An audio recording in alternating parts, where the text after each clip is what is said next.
I was 18 years old when I got married.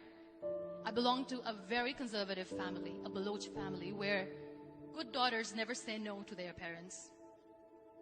My father wanted me to get married, and all I said was, if that makes you happy, I'll say yes. And of course, it was never a happy marriage. Just about after 2 years of getting married, about 9 years ago, I met a car accident. Somehow my husband fell asleep and the car fell in the ditch. He managed to jump out, saved himself. I'm happy for him. But I stayed inside the car and I sustained a lot of injuries. The list is a bit long. Radius ulna of my right arm were fractured. The wrist was fractured. Shoulder bone and collarbone were fractured. My whole rib cage got fractured. But that injury that changed me and my life completely was the spine injury. Many people came to rescue. They gave me CPR. They dragged me out of the car. And while they were dragging me out, I got the complete transection of my spinal cord. Those 2.5 months in the hospital were dreadful. I was at the verge of despair. One day, doctor came to me and he said, well, I heard that you wanted to be an artist, but you ended up being a housewife. I have a bad news for you. You won't be able to paint again. Next day, doctor came to me and said, your spine injury is so bad, you won't be able to walk again. I took a deep breath and I said, it's all right. Next day, doctor came to me and said, because of your spine injury and the fixation that you have in your back, you won't be able to give birth to a child again. That day, I was devastated. I started to question my existence. Why am I even alive? So what kept me going was, one day I asked my brothers, I know I have a deformed hand, but I'm tired of looking at these white walls in the hospital and wearing these white scrubs. Bring me some colors, bring me some small canvas. I want to paint.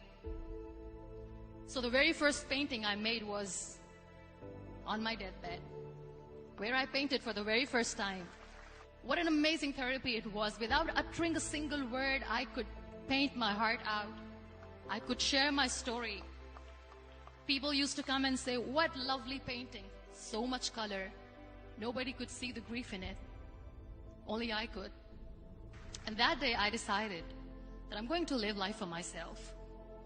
I am not going to be that perfect person for someone. I am just going to take this moment and I will make it perfect for myself. That I'm going to fight my fears. So I wrote down one by one all those fears. And I decided that I'm going to overcome these fears one at a time. You know what was my biggest fear? Divorce. But the day I decided that this is nothing but my fear, I liberated myself by setting him free. And I made myself emotionally so strong that the day I got the news that he's getting married, I sent him a text that I'm so happy for you and I wish you all the best. And he knows that I pray for him today. Number 2 was, I won't be able to be a mother again. And that was quite devastating for me.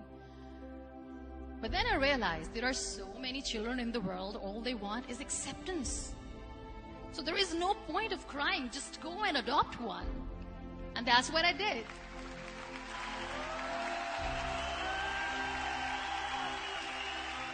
I gave my name in different organizations, different orphanages, and I waited patiently. 2 years later, I got this call from a very small city in Pakistan. I got a call and they said, are you Muniba Mazari? There is a baby boy and would you like to adopt? I could literally feel the labor pain. I said, yes, I am going to adopt him. I am coming to take him home. And that day, I was 2 days old, and today he's 6. You know, when you end up being on the wheelchair, what's the most painful thing? People think that they will not be accepted by the people because we, in the world of perfect people, are imperfects. So I decided to appear more in public. I started to paint. I have done a lot of modeling campaigns. I decided that I'm going to join the national TV of Pakistan as an anchor person. I became the National Goodwill Ambassador for UN Women Pakistan, and now I speak for the rights of women, children. I was featured in BBC 100 Women for 2015. I'm one of the Forbes 30 under 30 for 2016. So when you accept yourself the way you are, the world recognizes you. It all starts from within. We have this amazing fantasy about life. This is how things should work. This is my plan. It should go as per my plan. If that doesn't happen, we give up. I never wanted to be on the wheelchair. Never thought of being on the wheelchair.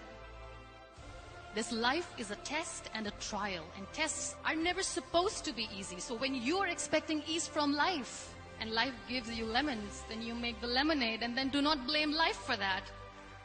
It is okay to be scared. It is okay to cry. Everything is okay, but giving up should not be an option.